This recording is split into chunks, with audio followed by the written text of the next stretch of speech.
Good morning. Unique शिक्षण संस्थान में ऑनलाइन क्लासेज में आप सभी का स्वागत है।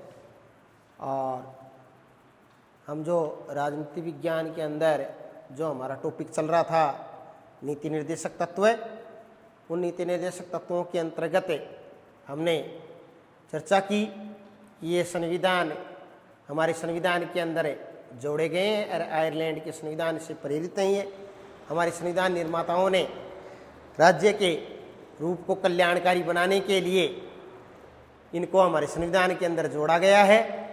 और इनका जो हमारे संविधान के अंदर जो वर्णन है वो भाग 4 में अनुच्छेद 36 से लेकर के 51 तक नीति निर्देशक तत्वों का उल्लेख किया गया है। अध्ययन की सुविधा की दृष्टि से इनको हम निम्न भागों में बांटे हैं। इन निम्न भागों के अंतर्गत हमने जो चर्चा की थी वो चर्चा हमारे सामने निकल करके आती है। तो आर्थिक सुरक्षा संबंधी नीति निर्देशक तत्व थे और सामाजिक सुरक्षा संबंधित नीति निर्देशक तत्व है, शिक्षा संबंधित नीति निर्देशक तत्व है, पंचायती राज और प्राचीन स्मारक और न्याय से संबंधित नीति निर्देशक तत्व है। और हमारा जो अगला बिंदु आएगा हमारे सामने अंतर्राष्ट्रीय शांति और सुरक्षा से संबंधित नीति निर्देशक तत्व के बारे में आज हम चर्चा करेंगे कि किस प्रकार से अंतर्राष्ट्रीय शांति और सुरक्षा से संबंधित कौन कौन क्या क्या उपबंध किए गए हैं हमारे संविधान के अंदर, कि राज्य के द्वारा किस प्रकार की व्यवस्थाएं की गई है जिससे अंतर्राष्ट्रीय शांति और सुरक्षा को बढ़ावा मिले। यह हमारे संविधान के अंतर्गत अनुच्छेद 51 के अंतर्गत वर्णित है। साधारण तौर पे हम इनको हमारी विदेश नीति का जो उल्लेख है वो हमारे संविधान के अनुच्छेद 51 में वर्णित है और इन्हीं के अंदर अंतर्राष्ट्रीय शांति और सुरक्षा संबंधी नीति निर्देशक तत्व हैं जो हमारे संविधान के अनुच्छेद 51 में वर्णित हैं। इनके बारे में आज चर्चा करेंगे। तो हमारा जो बिंदु है टॉपिक है नीति निर्देशक तत्व। नीति निर्देशक तत्व। नीति निर्देशक तत्वों के अंदर हमारा जो अध्ययन की सुविधा से अंतिम जो बिंदु बचा था अंतर्राष्ट्रीय शांति और सुरक्षा से संबंधित नीति निर्देशक तत्व, इसके बारे में चर्चा करेंगे।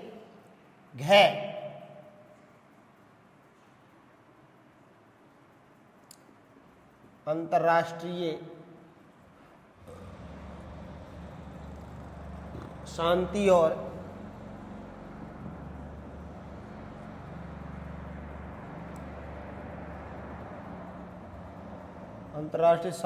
सुरक्षा से संबंधित नीति निर्देशक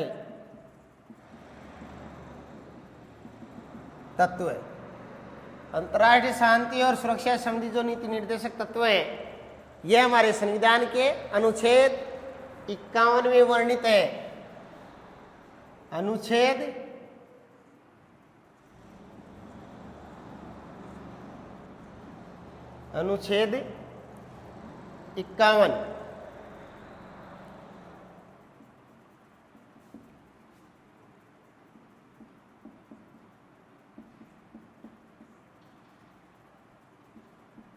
51 में उल्लेखित है। देखो अनुच्छेद 51 में इन्हें नीति निर्देशक तत्वों को अपनाया गया है और ये निम्न प्रकार से अनुच्छेद 51 में उल्लेखित है। जो निम्न प्रकार से है। निम्न प्रकार से किस प्रकार से है तो इसमें देखिए, राज्य के द्वारा अंतर्राष्ट्रीय शांति और सुरक्षा की वृद्धि के लिए प्रयत्न किया जाएगा। जो अनुच्छेद 51 के अंदर जो दूसरी बात हमारे सामने निकल करके आती है वो है राज्य जो विश्व के जो राष्ट्र हैं उनके मध्य न्यायपूर्ण संबंध बनाने का प्रयत्न किया जाएगा। साथ ही में राज्य के द्वारा जो विभिन्न राष्ट्रों के मध्य जो भी संधि हुई है उनका जो व्यवहार है वो मधुरतापूर्ण बनाने के प्रयास किए जाएंगे। और जो अंतिम जो बात है अनुच्छेद 51 के अंदर वो है राज्य के द्वारा यह प्रयत्न किया जाएगा कि अंतर्राष्ट्रीय जो विवाद है उन विवादों को मध्यस्थता के द्वारा सुलझाने का प्रयास किया जाएगा। तो ये किस प्रकार से है? तो इससे पहला बिंदु हमारे सामने आता है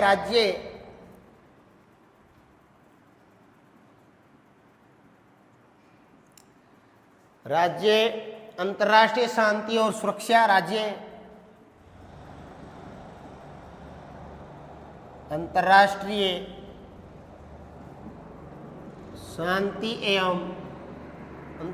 शांति एवं सुरक्षा की वृद्धि के लिए, अंतर्राष्ट्रीय शांति एवं सुरक्षा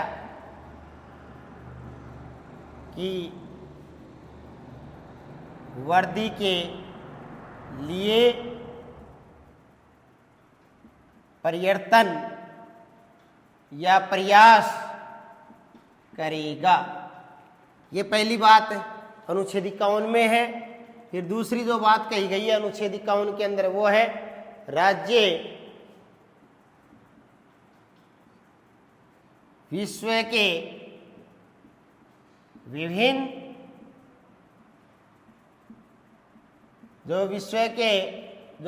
जो राष्ट्र हैं, राष्ट्रों के मध्य, विश्व के विभिन्न राष्ट्रों के मध्य न्यायपूर्ण संबंध बनाने का, राष्ट्रों के मध्य न्यायपूर्ण संबंध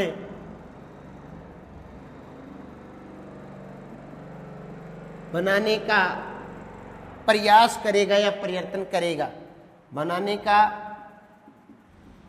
प्रयास करेगा।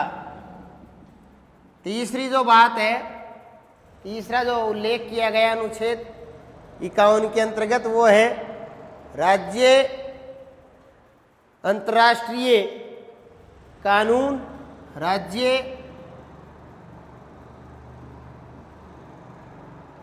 अंतर्राष्ट्रीय कानून, अंतर्राष्ट्रीय कानून और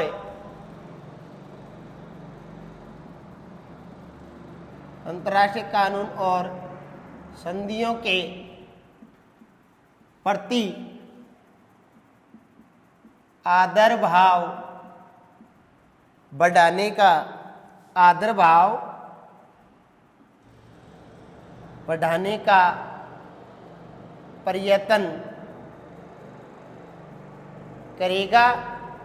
और जो चौथी जो बात हमारे सामने निकल करके आती है अनुच्छेद 51 के अंतर्गत अंतर्राष्ट्रीय शांति और सुरक्षा से संबंधित नीति निर्देशक तत्वों के अंतर्गत वो है राज्य अंतर्राष्ट्रीय विवादों को, राज्य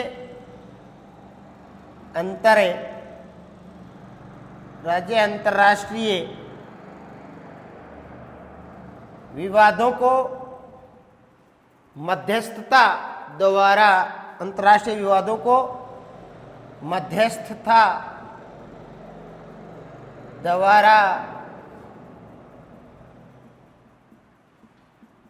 सुलझाने का प्रयत्न करेगा।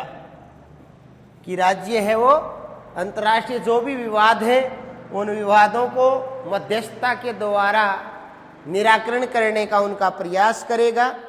इसी के साथ में हमारे जो नीति निर्देशक तत्वों को हमने अध्ययन के आधार पे लगभग 4 भागों में अध्ययन की सुविधा की दृष्टि से हमने बांटा था, वो संपन्न हुए।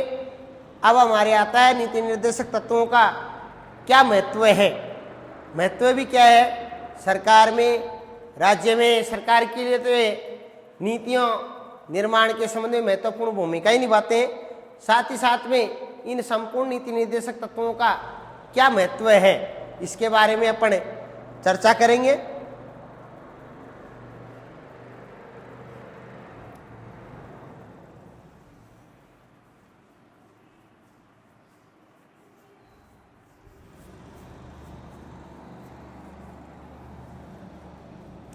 अब आता है हमारे नीति निर्देशक तत्वों का महत्व।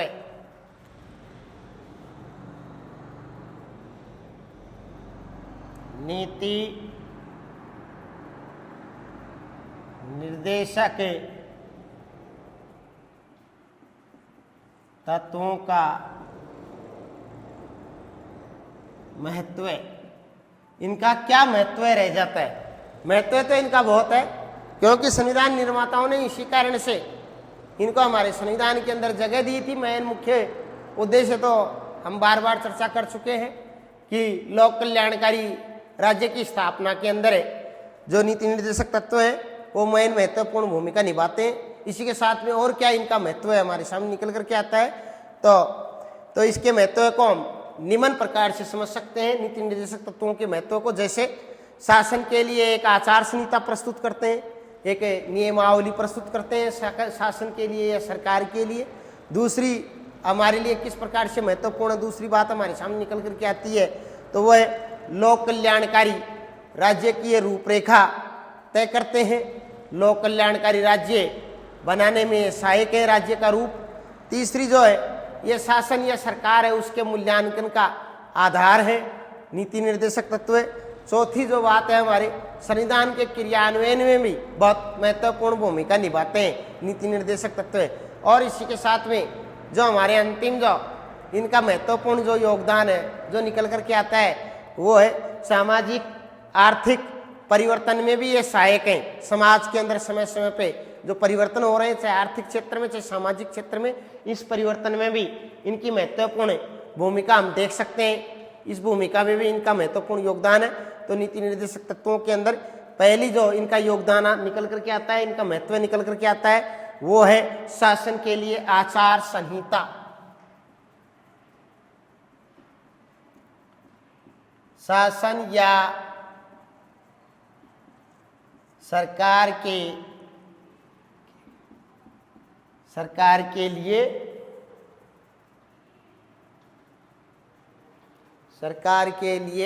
आचार संहिता।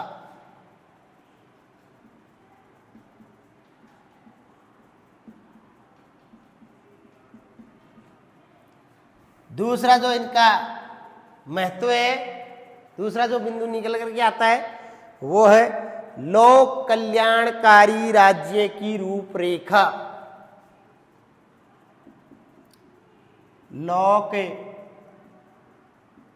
कल्याणकारी राज्य की रूपरेखा। लोक कल्याणकारी राज्य की रूपरेखा बनाने में भी नीति निर्देशक तत्वों का महत्वपूर्ण योगदान है। तीसरी जो बात हमारे सामने निकल कर आते हैं, ये शासन या सरकार के मूल्यांकन का आधार है। शासन के मूल्यांकन का आधार। और जो चौथी बात हमारे सामने जो निकल करके आती है वो है संविधान के क्रियान्वयन में भी महत्वपूर्ण भूमिका निभाते हैं नीति निर्देशक तत्व। संविधान के क्रियान्वयन में सहायक। संविधान के क्रियान्वयन में सहायक। और जो पांचवी बात है, जो पांचवा इनका महत्व जो हमारे सामने निकल करके आता है वो है सामाजिक आर्थिक परिवर्तन में भी ये महत्वपूर्ण सहायक है नीति निर्देशक तत्व। तो पांचवी जो है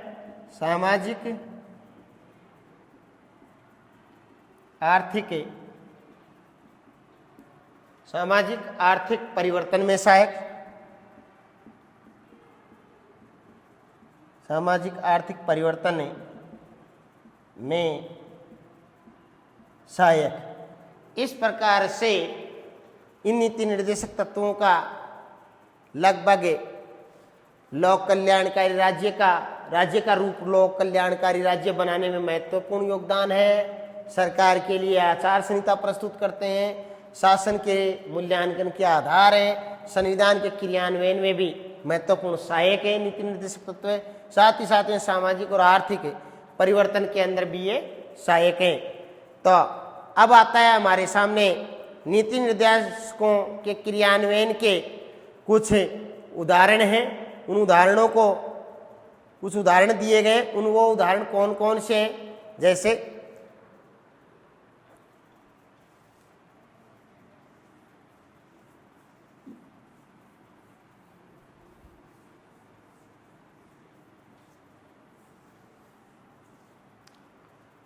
नीति निर्देशक तत्वों के क्रियान्वयन के कुछ महत्वपूर्ण उदाहरण। नीति निर्देशक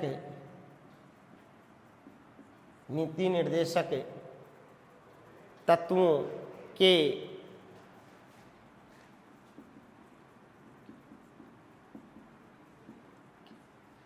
क्रियान्वयन के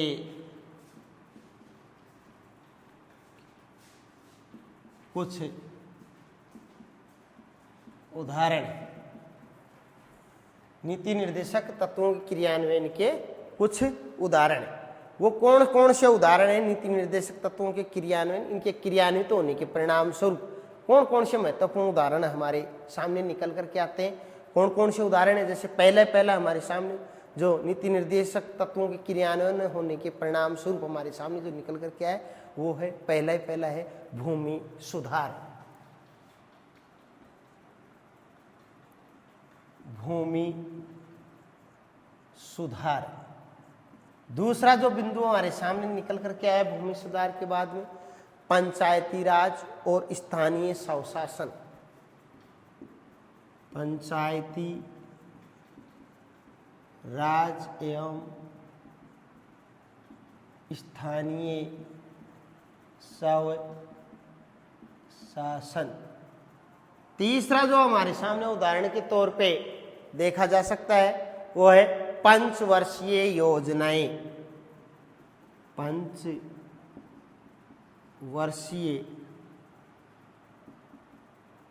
योजनाएं, ये भी नीति निर्देशक तत्वों की ही देन है। चौथी जो बात हमारे सामने निकल करके आती है, वो है कमजोर वर्गों का कल्याण।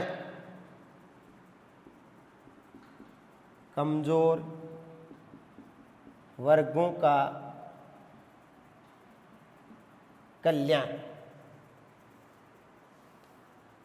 अगला जो हमारे सामने जो इनका क्रियान्वयन के परिणाम स्वरूप हमारे सामने जो बात निकल करके आती है, सामाजिक सुरक्षा में भी ये सहायक रहे हैं।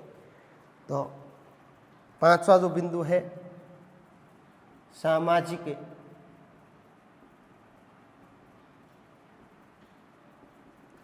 सुरक्षा। फिर अगला जो बिंदु निकल करके आता है बड़े उद्योगों का राष्ट्रीयकरण। यह भी संभव किसके कारण हो पाया? नीति निर्देशक तत्वों के परिणाम स्वरूप ही बड़े उद्योगों का राष्ट्रीयकरण किया गया है। तो बड़े उद्योगों का राष्ट्रीयकरण,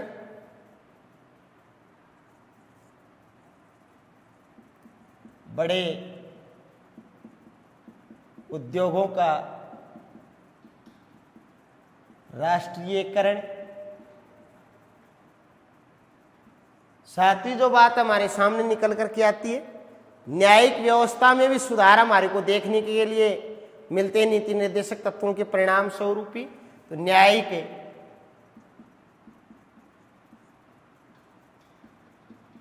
व्यवस्था में सुधार भी संभव हो पाए नीति निर्देशक तत्वों के कारण। और अगला है जो अनिवार्य और निःशुल्क प्राथमिक शिक्षा का अधिकार। आठवां जो बिंदु है अनिवार्य एवं निःशुल्क, अनिवार्य एवं निःशुल्क शिक्षा का अधिकार।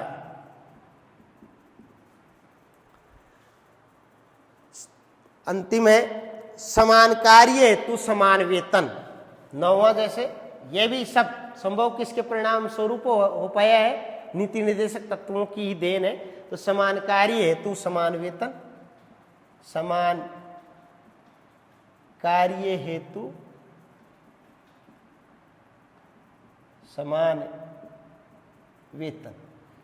अब हम जो कुछ उदाहरण है क्रियान्वित जो हमारे संविधान के अंदर नीति निर्देशक तत्वों के क्रियान्वयन होने के परिणाम स्वरूप क्या क्या हमारे सामने सुधार निकल कर क्या है हमारी व्यवस्था के अंदर, उनमें पहला है भूमि सुधार। फर्स्ट बात आती है भूमि सुधार। संविधान की 9वीं अनुसूची में 1951 में भूमि सुधारों के अंतर्गत जो भूमि पर जो जोतने वाले का अधिकार लागू हो गया था, जिसके परिणाम स्वरूप किसानों को सुरक्षा मिल पाई थी। तो कब संविधान की, इसको हम जो संविधान की 9वीं अनुसूची, हमारी बात अनुसूची की है, यहाँ आ गई। संविधान में वर्तमान में कितनी अनुसूचियां हैं भाई? 12 अनुसूचियां हैं, जिनमें से 9वीं अनुसूची 1951, 9वीं अनुसूची 1951 में भूमि के अंतर्गत सुधार किए गए थे। और इन सुधारों के अंतर्गत क्या हुआ, जो भूमि जोत रहा था उस किसान को क्या है, इससे उसको मालिकाना हक मिला और जिसके परिणाम स्वरूप किसानों की सुरक्षा हो पाई थी। तो 1951 संविधान की 9वीं अनुसूची 1951 में भूमि सुधार में भूमि सुधार के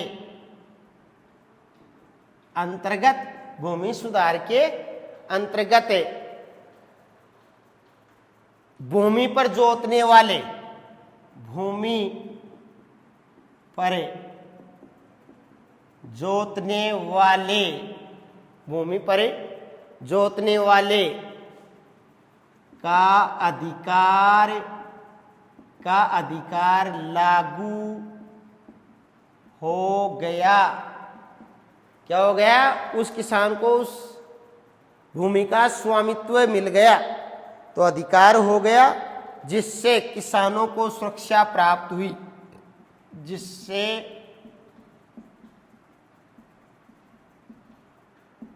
किसानों को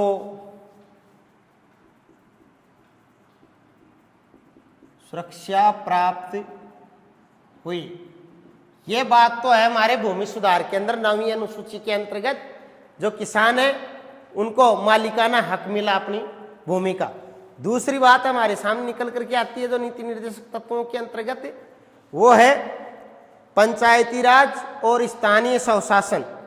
इन नीति निर्देशक तत्वों के अंतर्गत जैसे अनुच्छेद 40 के अंदर ग्राम पंचायतों की गठन की स्थापना की गई है कि राज्य के द्वारा ग्राम पंचायतों का गठन किया जाएगा, जिसके परिणाम स्वरूप 2 अक्टूबर 1959 के अंदर, कब 2 अक्टूबर 1959 में जो हमारा संपूर्ण देश के अंदर पंचायती राज व्यवस्था लागू हो गई थी। 2 अक्टूबर 1959 में लगभग संपूर्ण देश में पंचायती राज व्यवस्था